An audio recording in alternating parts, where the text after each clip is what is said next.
I really want to see a hand where you played it like a fucking donkey and just got ran over. That's what I want to see. Fuck! At Panera Bread for some pre-session eats. I feel like this is becoming a repeat theme in these vlogs.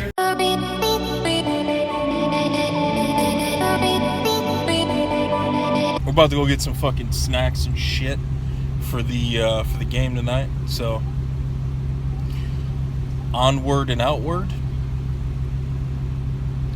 I think.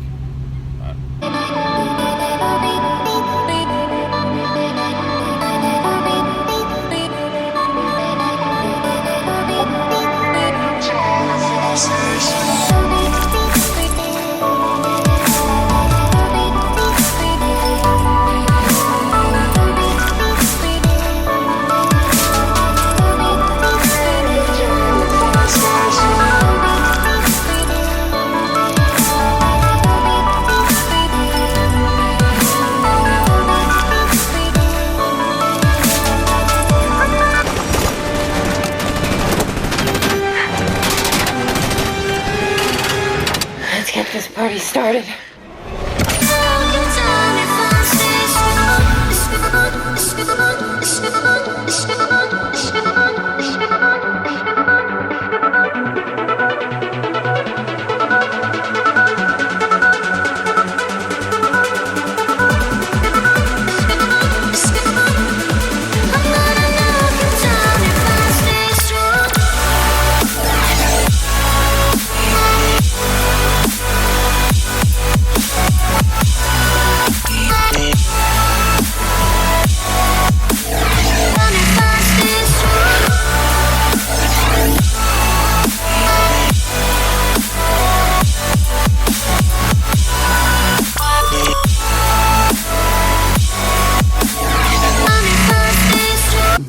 Fuck it, let's go.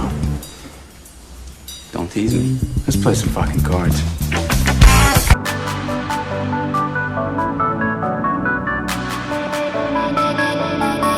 Here we are. I got my Safari hat.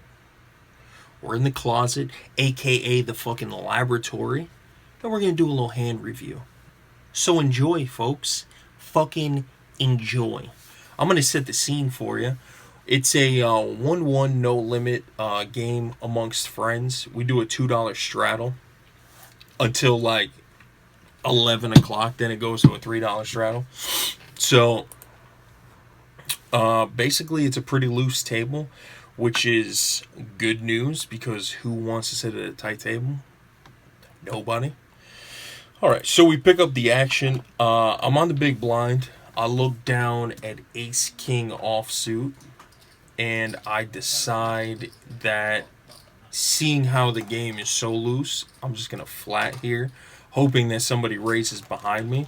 And boom, one seat puts in a $9 total raise. Everybody else folds. It's on the button now. The button, this guy's not just a calling station. He's the fucking International Space Station. This guy is the most loose passive player I've ever played with.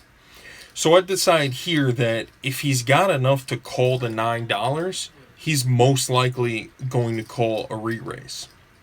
So I'm thinking about the perfect amount that I want to get seat number 1 out of the equation and just go heads up with this guy. So I end up making it 59 total, 50 on top. And one seat folds. Great news. So it's going to be a heads up pot. So basically he's going into the tank. Who the fuck knows what he's thinking about? Because, you know, he's a level 1 thinker at the end of the day. Like I said, loose passive. I mean, he's getting terrible odds to make this call.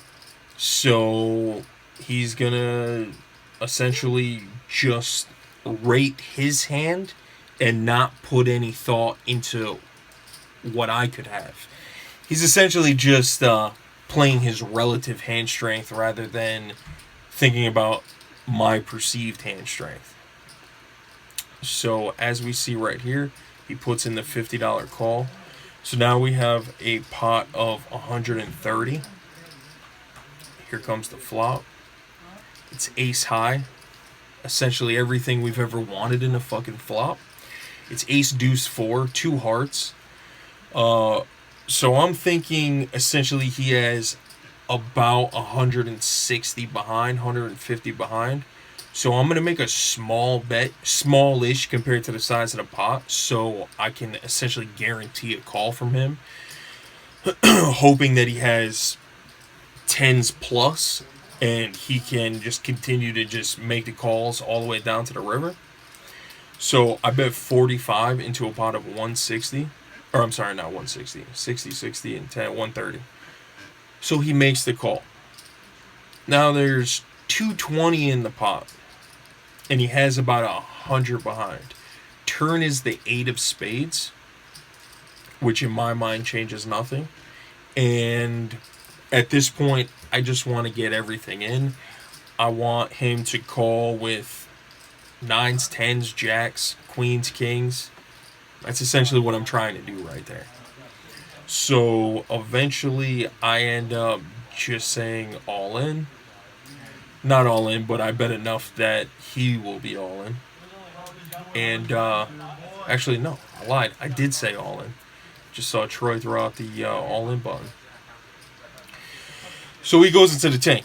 Once again, like I said, he's never folding. This is the International Space Station of callers. He's in the tank for reasons unknown, but from what I've heard him say out loud, it's essentially that he doesn't have much of a clue as far as hand strength goes, or ranges, or pot sizes, or he's really just essentially just rating his hand versus the board.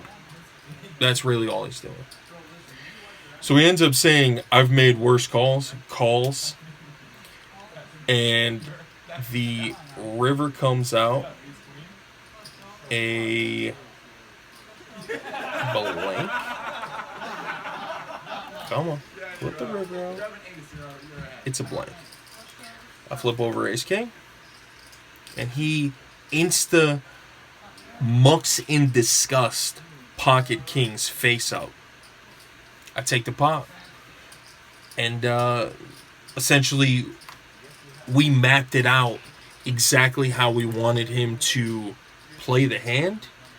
Essentially, I knew that once I hit the ace on the flop, he would call me all the way down with a pocket pair. Hopefully, he never made a set. Like on the turn, he could have had 8s easily. But at that point, with 100 left, he only had 100 left. I'm never not putting him all in there. So I feel like when you're setting up a hand in your mind, you have to almost get the blueprint for what you want to do in advance. Like, you have to say to yourself, like, if this flop comes, I can get away from this hand. Or if this flop comes versus this type of opponent who happens to be a calling station, I want to get as much money into the pot as possible. Especially because I know he can't get away from hands.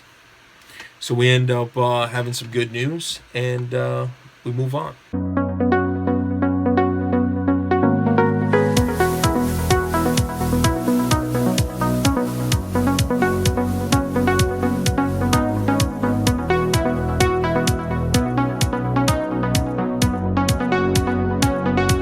My workstation.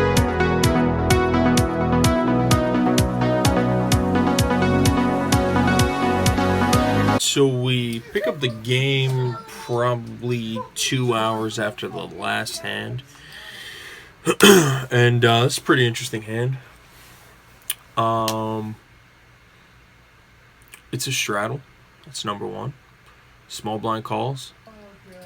Big blind makes it $9. And it folds around to me. I look down at ace queen offsuit.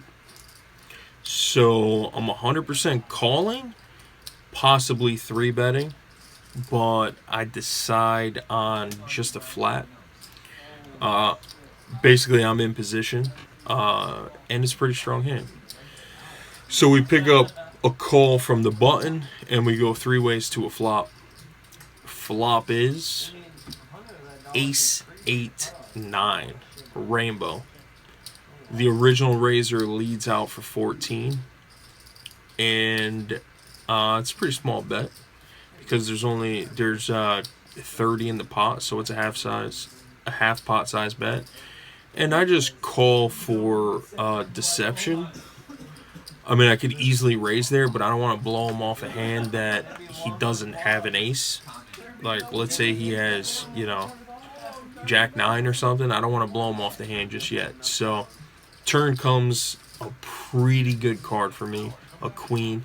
And he checks there, but it's not a normal check. It's like palm open, sort of like I check, hopefully you check behind sort of deal.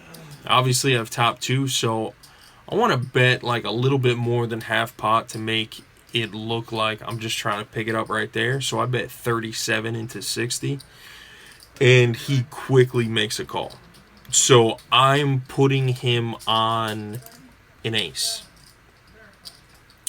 So that's great news. I mean, hopefully he has ace 8, ace 9, which would be the ideal situation where he just he checked the flop, or he checked the turn to me, and I turn a bigger 2 pair. But I'm sort of just putting him on an ace. Yes, he raised pre-flop under the gun, but he's sort of a loose aggressive player, so he could be doing that with any ace, or like I said, like a Jack 9 type hand. I mean, the thing is that queen does bring in a straight draw. So if he did have Jack 10, the queen completed a straight. But I just feel like as a loose aggressive player, it would behoove him to bet that turn if he did have hit the straight, just to hopefully not get counterfeited on the river. But anyways, I make the $37 bet. He calls. River comes a 10? Yeah, river comes a 10. So it puts a 4 card straight out there, but like I said, I put him on an ace. I didn't put him on a straight draw, just because he raised under the gun into a loose table. So chances are he has an ace. I mean, obviously I could be wrong, but I decide to put in a smallish type value bet of $47 into a pot of 60 on the turn, 60, 37, so 125, 130. So I put in a small bet compared to the size of the pot, and he insta calls, throws 1 red chip in there, and I show him 2 pair, aces and queens. He flips over an ace, and then he claims that he had ace king. I'm not sure if I really believe it, and I had a 3-outer on a turn, but I don't know. I end up betting that 47 on the river, knowing that if he shoves on me, the thing is that he doesn't have enough chips to get me off the hand, but I'll probably have to end up paying off a straight if he did get there. But good news, we pick up that pot as well. And that's going to conclude our hand review on this vlog. And per Troy's recommendation, I will be putting hands into these vlogs that I royally fuck up. So it's not always going to be me dragging pots. It's definitely going to be... You're going to see some shitty play, for sure. Like, I try to always play as best as I can, but, you get caught, you get caught. I enjoy putting chips into the pot, and sometimes it doesn't work out. So keep an eye out for those type of hands, because those will most likely be the most entertaining, and there's going to be plenty of those in the future. So you guys have a great night. I'm going to end this vlog here, and hope you enjoyed it. Take care.